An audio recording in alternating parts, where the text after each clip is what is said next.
Hi, good morning everyone, and welcome to the video on Introduction to Cybersecurity. My name is Bipin Kulkarni, and we'll be discussing what exactly cybersecurity is and how it affects our day-to-day work lives. But before we begin with the details of cybersecurity, let's consider this as an example. In an office one day, Quinn, who was following his daily routine, working on his computer, trying to crunch the numbers, work his data through. But in the background, without his knowledge, there is a hacker who's trying to access the confidential files located on Quinn's computer. Through a vulnerability, the hacker is able to access those files, and he or she then transfers those files back to the hacker's computer. So what can happen due to this? Legal ramifications to the business, loss of company secrets, leakage of information, maybe industrial espionage, which basically means a competitor is trying to analyze a company's secrets and trying to gain access to their data. Or they could hold the company for ransom and ask them for money. Or sell it to criminals who can further dilute the information or misuse that information for the criminal activities. Anything is possible. So it's a very bad scenario if a hacker gets access to the company secrets. So what is it that we are going to discuss in this video? To start off with, we're going to talk about what is cybersecurity. Then we are going to talk about why cybersecurity is necessary in today's world. How does it work?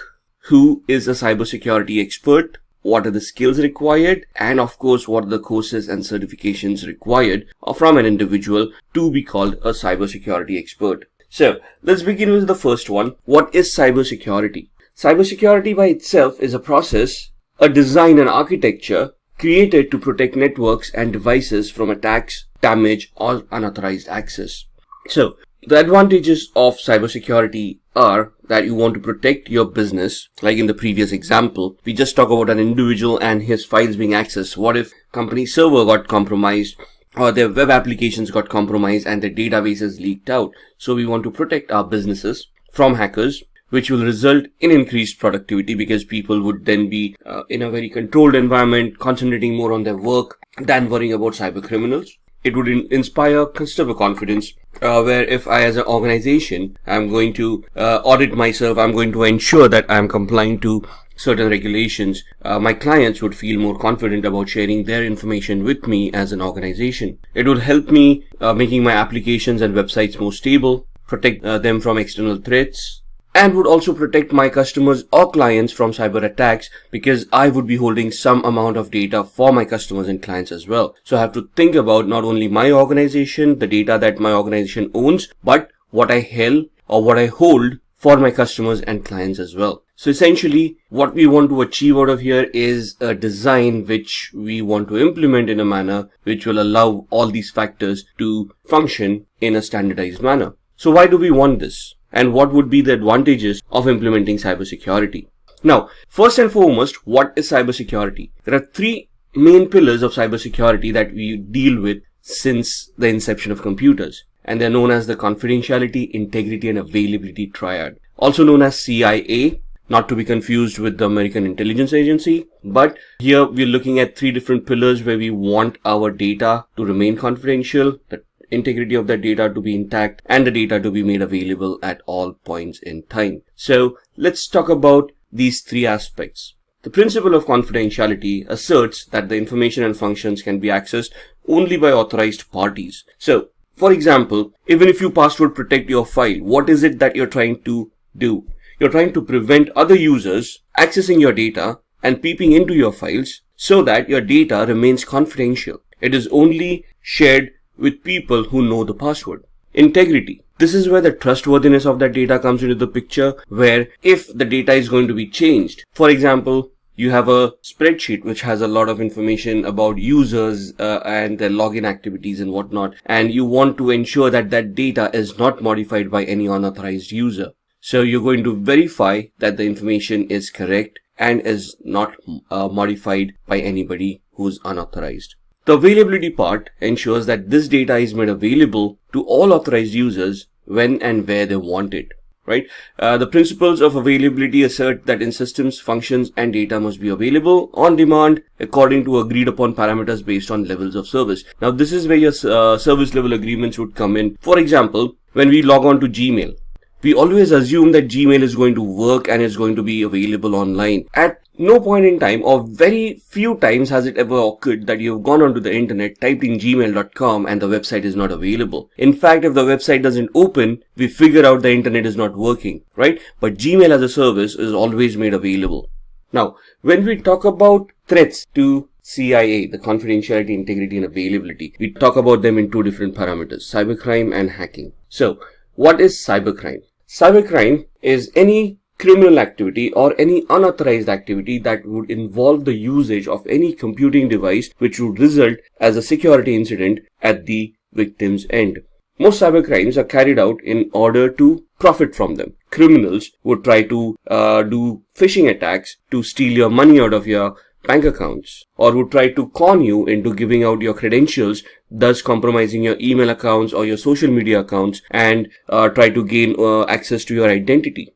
Cybercrimes are generally carried out against computers or devices directly to damage or disable them, spread malware, steal secret information, etc. So this talks about the motivation part of cybercrimes. What would be the motivational aspect for a person to conduct such an activity, right? So basically to cause damage, like WannaCry happened in 2017. The perpetrators, those used WannaCry, probably gained a lot in the ransom that they demanded for that data to be decrypted, but it also cost the world a lot of money in profits that were lost. So let's talk about types of cybercrime. The first type is a computer-assisted crime, where the computers are used as tools to assist a particular crime. For example, frauds or online bank hijacking, where hackers hack into a bank and digitally steal money from a bank. Now, this could have happened without the help of computers as well, but here computer assisted the crime and hence it would fall under the computer assisted crime section. The second part is where the computer itself was a target of a crime. For example, a denial of service attack, or viruses which rendered the computer useless, or sniffing of data packets on the network, thus compromising passwords and other confidential information. The third is a computer which is incidental to the crime. So here the computer was used as a temporary measure to store some data such as child pornography or some other data which made the computer incidental to the crime. Alright, let's look at a business scenario for cybersecurity. There is a quiz at the end, so please listen up and pay attention. There's this company called Stark Industries, and one day most of the employees have started reporting that their systems have either crashed or have started hanging. So the IT security team comes in, does the investigation, tries to find out what exactly went wrong, and they have identified that an employee has clicked on a suspicious link. Now these links could either be received as an email or via an email through social media like Facebook, or somebody sending out a Skype chat and attachments within Skype.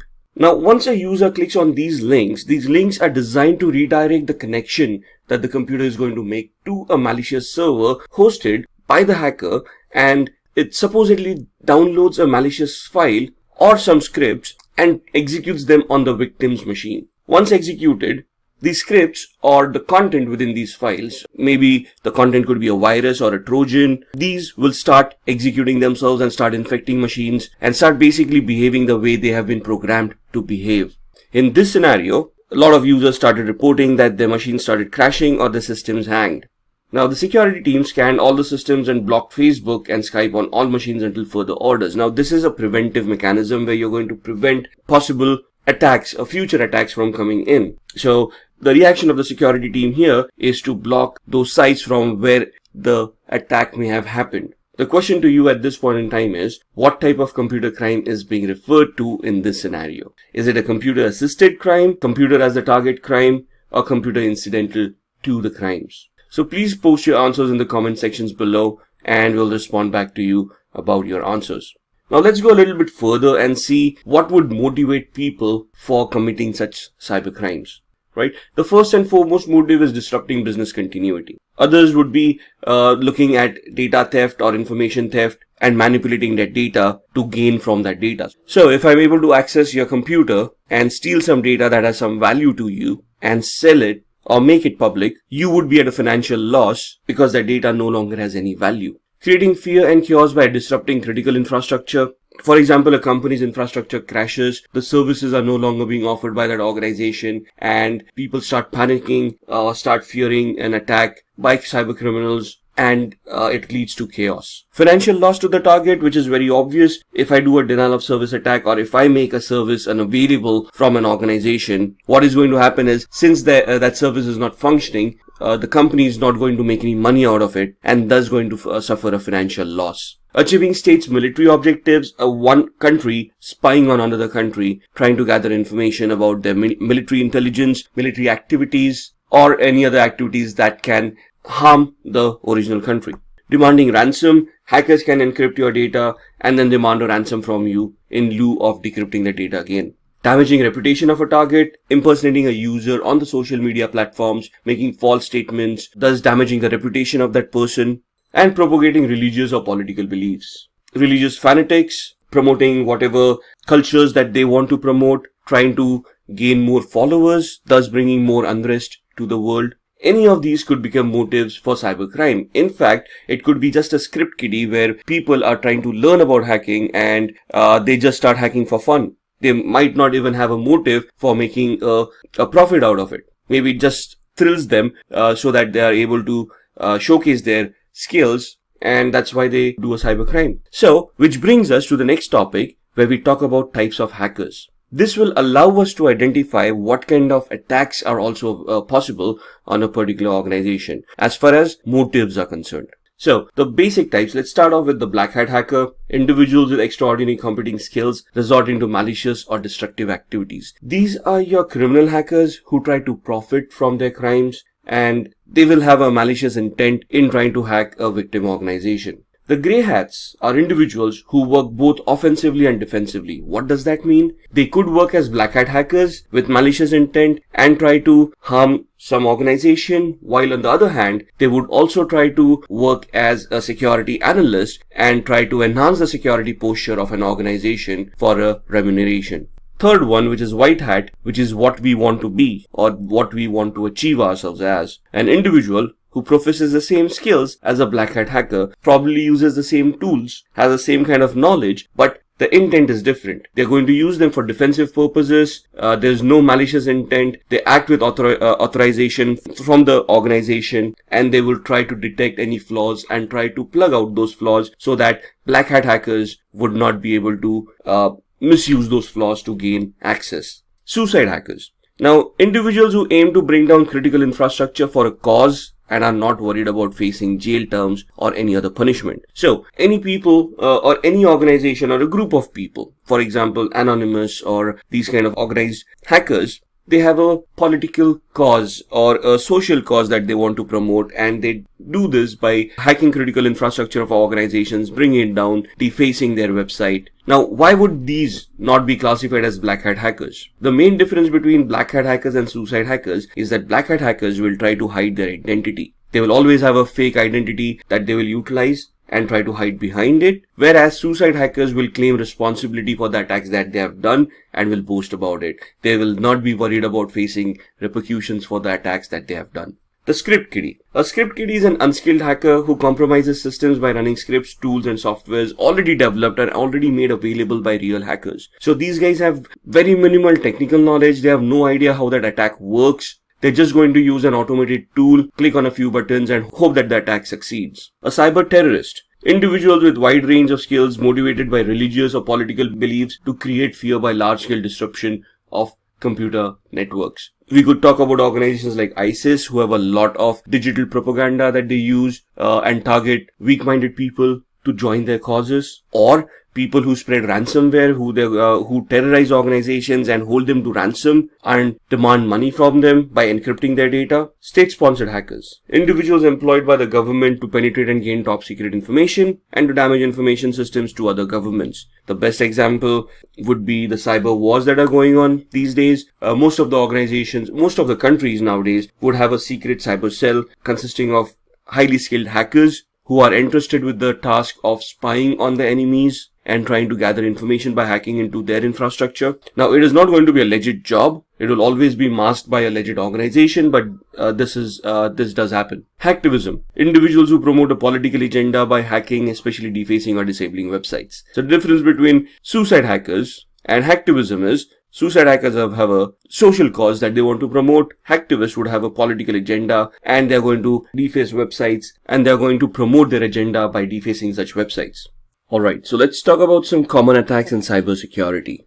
The most common attack ever seen in today's world is a denial of service attack. So this is where the hacker tries to consume the resources of the victim server in such a way that there are no resources available for legitimate users to connect to the server and conduct their business. Other attacks that you will face would be malware attacks, where there would be a malicious software that would deliver a Trojan virus or a worm to the victim, thus infecting the victim's machine and rendering it useless. A man-in-the-middle attack, where the hacker would put himself in between your machine and the router and start sniffing data packets that you're sending, thus trying to compromise information contained within those packets. So the phishing attack is where a hacker will send a seemingly legitimate looking message to you, an email, let's say, asking you to perform certain actions, where the hacker would be impersonating another organization and you fall prey to that and end up giving your confidential information.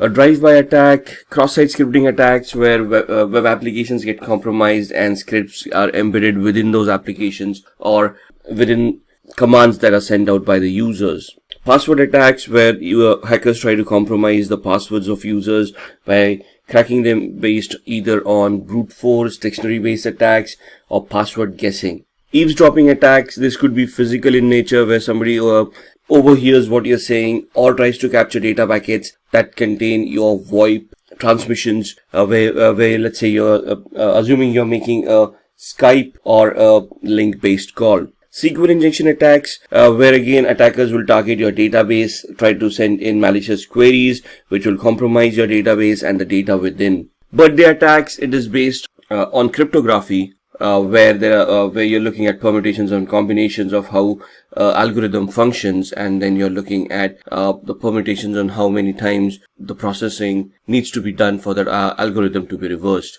So these are some of the most common attacks in cybersecurity. Now, these more than attacks would be threats that you're going to face. There would be various different methods that these attacks can be launched. And that's where the cybersecurity expert comes in with their knowledge of identifying what exactly is a threat to the organization and how they are going to prevent that from happening. But more on that a little bit later. Let's look at the history of cybercrime. So as you can see, this graph shows us how cybercrime has progressed over the years. In 1990s, MNC database, Pentagon and IBM were hacked. Again in 1990s, national crackdown on criminals, Microsoft NT operating system pierced. So this is where hacking started becoming more mainstream, right? Before this, hacking was very much limited to organizations who used computers. But in the late 80s, internet happened, and then we had e-commerce coming in, which basically led to our online retail stores, online banking, and online data stores as well, which then led to criminals hijacking this data or hijacking your money and trying to steal it on the internet itself. In 2001, cybercriminals launched attacks against eBay, Yahoo, CNN, Amazon, and other organizations. 2007, this was where one of the biggest bank hacks had happened. Swedish bank Nordea, they recorded at least $1 million being stolen in 3 months from 250 accounts. 2013, Adobe had 2.9 million accounts compromised and their usernames and passwords released on the open internet. In 2016, Kaspersky, one of the leading antivirus providers to the world, reported around 758 million malicious attacks that occurred, which they identified themselves. These are some of the most famous faces in cybersecurity or earlier cybercrime. In 1988, Robert Morris, he's an American computer scientist and entrepreneur. He's best known for creating what is called the Morris worm, and this was way back in 1988, and this is the first computer worm that has been identified on the internet. Kevin Lee Polson, in 1990, he was accused of hacking into a Los Angeles radio station called KIIS-FM, where there was a contest going on. And if you're a particular number of caller and give a correct answer, you're supposed to win a Porsche 944. And he hacked those telephone lines, ensuring that he became that particular person and answered the question correctly. It was later on revealed that this actually happened. He was jailed for it. Then comes David Smith. David Smith, he created the Melissa virus. Now, Melissa virus, one of the most dynamic viruses known, around March 1999. That's when this happened. This virus was released, and this was a macro-based virus which affected Microsoft Word and Outlook-based files. Adam Botbill, in 2004, he's also an American computer hacker from Michigan. He gained unauthorized access to Love's corporate computer network via an open, unsecured, wireless access points. Now, these access points back then were not that much secured. These people were able to identify it. What they tried to attempt by doing that was gain access to the company's network and install a software which would then help them capture credit card information of that organization, right? And this was later on identified as well, and he was prosecuted for that crime and got jailed. Just a matter of trivia, Kevin Lee Polson, he was one of the first people found guilty and was banned from using computers and the internet for 3 years after his release. In today's world, we cannot even imagine living without the internet. This guy lived for 3 years without it. Now, let's see how cybersecurity works. It's all about securing a computer, and there are various methodologies, there are various factors that come in on how you're going to secure various aspects of the same computer. We start off by authentication mechanisms. What is authentication?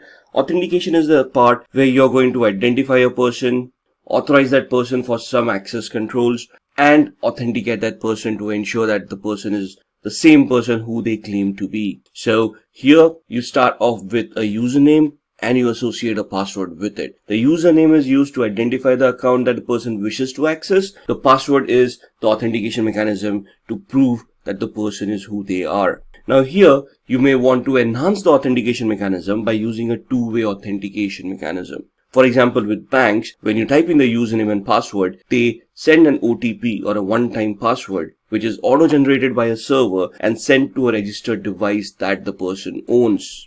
For example, a cell phone. So that's one added layer of security where you're not only relying on the password, which can be cracked, but you're relying on a third-party device as well, which the person needs to have physical access to, where they're going to receive the OTP and then they're going to input it. Every time they try to log in, a new OTP will be generated. Securing your passwords. Just having a password may not be sufficient. You have to ensure that the password meets some complexity standards to ensure that the security of those passwords or the complexity of that passwords is high enough where cracking programs will not be able to easily crack the password.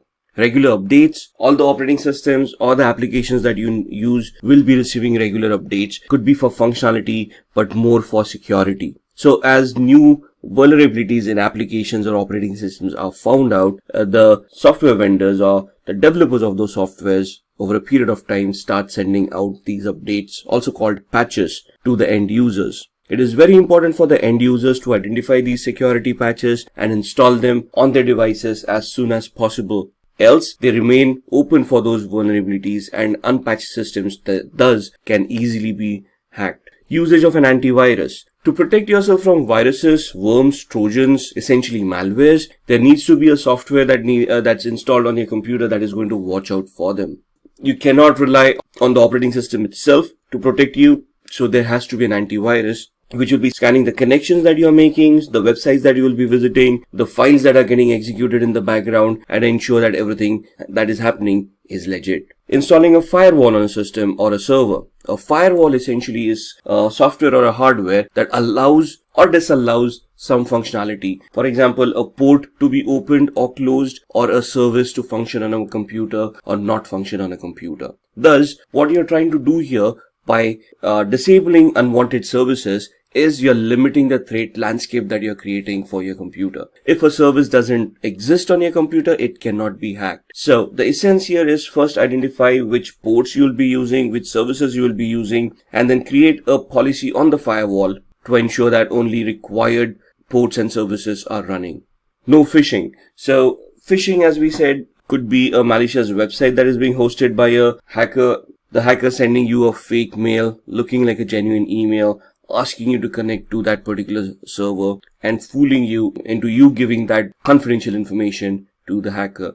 So you should either the antivirus or an addition to that would have an anti-phishing toolbar which would identify the websites that you're visiting and give you the risk rating of that website, giving you an idea whether this website was ever reported as a phishing website or not. Cryptography, encryption. The best way to keep everything secure is to encrypt it. However, what kind of encryptions are required, what should be encrypted, what should not be encrypted, how that encryption should function, and how this encryption enhances the business value is what we need to ascertain. So, the knowledge here that will be required is what protocols you want to encrypt. For that, you first need to identify which protocols you're going to consume, what data is going to be transmitted over that protocol, how valuable that data is to your organization, and then you're going to add encryption or cryptography on top of it to prevent any attacks from hackers. And then securing DNS servers. DNS is a domain name server, which is basically an index that maps your domain names to your IP addresses. So the domain name system is an index that maps your domain names to your IP addresses. Now on the internet, computers do not know domain names. They can only identify IP addresses and MAC addresses. So when we type in, let's say, google.com on our browser, the computer doesn't know what google.com is. What it does is it sends the packet to the DNS server, and in the DNS server it queries where google.com is located. It is given the corresponding IP address, because of which the packet then goes to the relevant server. There are attacks where a DNS can be compromised and the pointer pointing to your particular website can be changed to point to a malicious server that a hacker is hosting. So to prevent that from happening, you need to secure your DNS servers. So with these kind of attacks and the kind of defense mechanisms we have seen, let's see how do we become a cybersecurity expert. So essentially, who is a cybersecurity expert? A cybersecurity expert is an individual employed by an organization to protect their infrastructure, right? So this person is responsible to identify potential flaws, identify what threats the organization faces, and then streamline or create or design or architect methodology which is going to protect all the assets that the organization has. So this is going to happen through a variety of techniques such as finding weaknesses, so vulnerability management, where you run vulnerability scanners, identify potential flaws in the organization's infrastructure. Could be applications, could be servers, could be desktops, could be operating systems, could be anything, could be network-based flaws as well. And then you're going to monitor these systems. You're going to look at the data flow that is going to the internet, through the network, through the intranet rather, and then you're going to check if there is anything malicious going on in that network. So over these techniques, you're basically going to monitor it on a day-to-day basis, on a regular basis, and you're going to try to identify if anything out of the ordinary is happening, right? After you find the weakness, you're going to test those weaknesses to identify the complexity of those weaknesses, to validate those weaknesses actually exist, and then you're going to repair them, you're going to patch them, you're going to install updates, or you're going to you're going to install mechanisms like firewalls or antiviruses to mitigate those weaknesses, and you're going thus resulting in strengthening the areas where an attack may have occurred. Let's see the domains in cybersecurity. Now, when we say domains in cybersecurity, in the previous slide we were discussing where these attacks may happen, like applications, infrastructure, network. So let's see these domains in details. Asset security. Now, when we say assets could be applications, could be networking devices, could be computers, could be routers, could be wireless access points. And these all these devices have their own operating systems, they have their own functionality, and it is important that we look at the security of each and every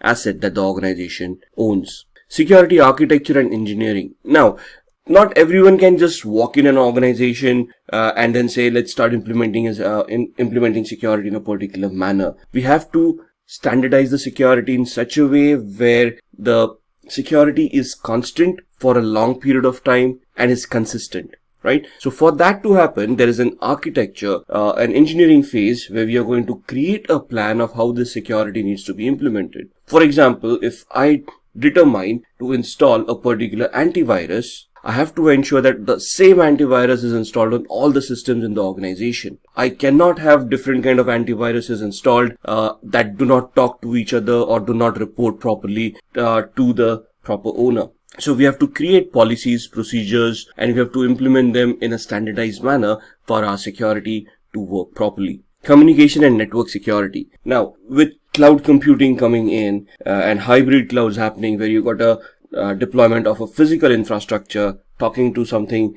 that is on the cloud, let's say AWS or Microsoft Azure, right? And data flows are happening globally these days. You have to be very careful how these data are going to be transmitted across the network. Thus, you have to create those paths and ensure that those paths are monitored properly, are regulated properly, and do not have any data leakages. Similarly, identity and access management. Who is accessing my data? Are they authorized to access my data? And if yes, how am I going to authenticate them? How am I going to track them? How am I going to hold them accountable for whatever they have done? Even if a person is authorized to do something, we have to hold him accountable for that activity so that if something happens later on, we can identify who made that change. So the identity and access management module will consist of us creating groups, policies, users, roles, and interlinking them with the assets to ensure that only authorized people are able to access those devices. Security operations. On a day-to-day basis, we need to monitor the security of the organization. For example,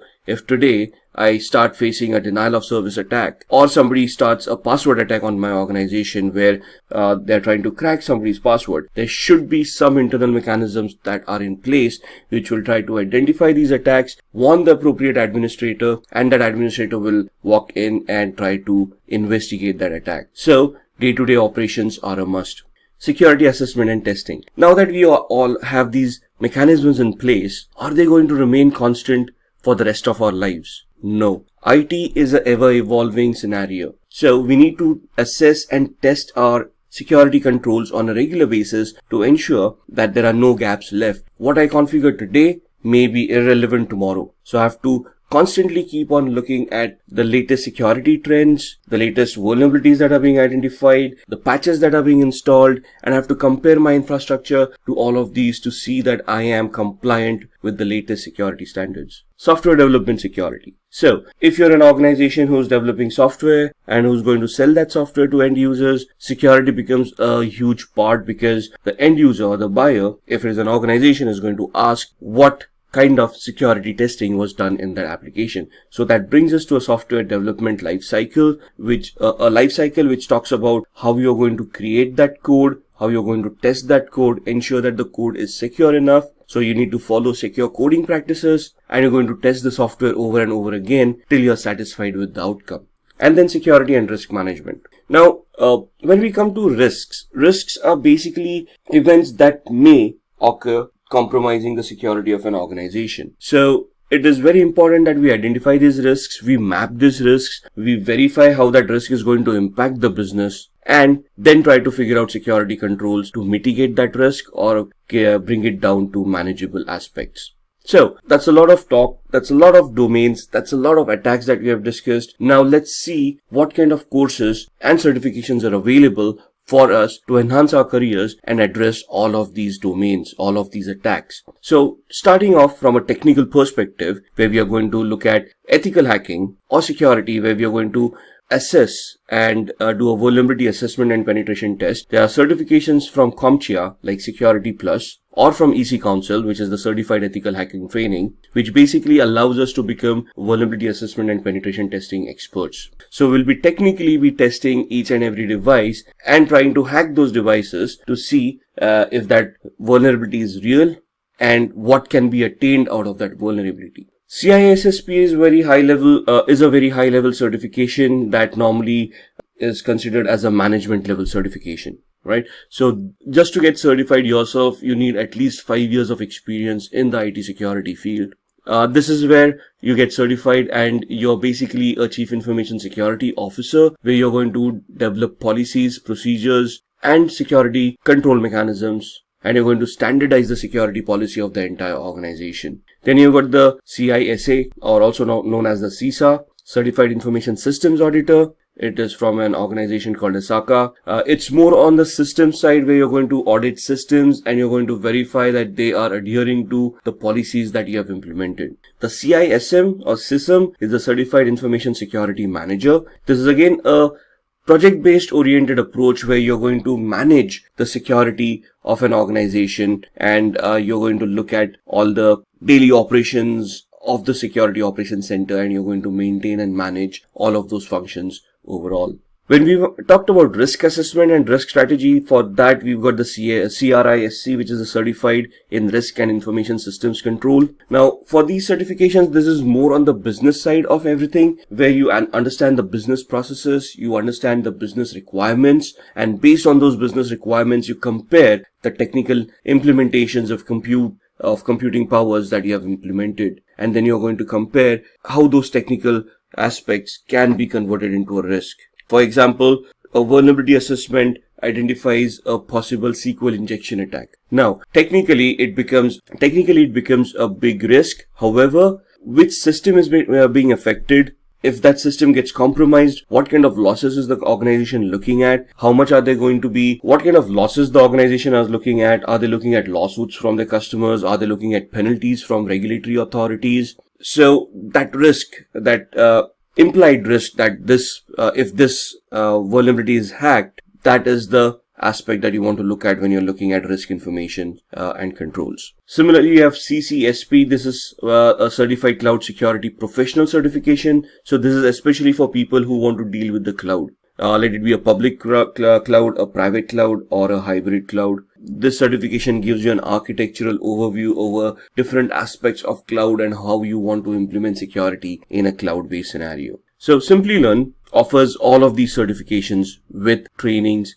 from certified professionals. So there's a master's program from Simplilearn which talks about becoming a cybersecurity expert, which includes all of these trainings. Once you have these kind of trainings and you get those certifications on your profile, that's where you're basically a cyber solutions or cybersecurity expert, and you'll be designing and developing security policies, structures, architectures for various organizations and helping them enhance the security of their infrastructure. So let's see what we have talked about during this entire video. First, what is cybersecurity and its advantages? We have talked about the confidentiality, integrity, and availability triad, and we have talked about the threats that pose for the CIA triad. Motives behind cybercrimes. We have seen what motivates people to attack other computer systems and steal data from it. We have talked about types of hackers and cybersecurity experts. So we have talked about white hat, black hat, and gray hat hackers. There are other types that we have talked about as well. We have looked at the domains that are available in cybersecurity and the courses and certifications that can be mapped with these domains. So this is what we have discussed within this session. If you have any further queries, please go ahead and post them in the comment section and we'll try to address them as soon as possible. With this, I thank you for going through this entire video, and again, I'll wait for your comments and I'll respond back as soon as possible. Thank you. Hi there, if you like this video, subscribe to the Simplilearn YouTube channel and click here to watch similar videos. To nerd up and get certified, click here.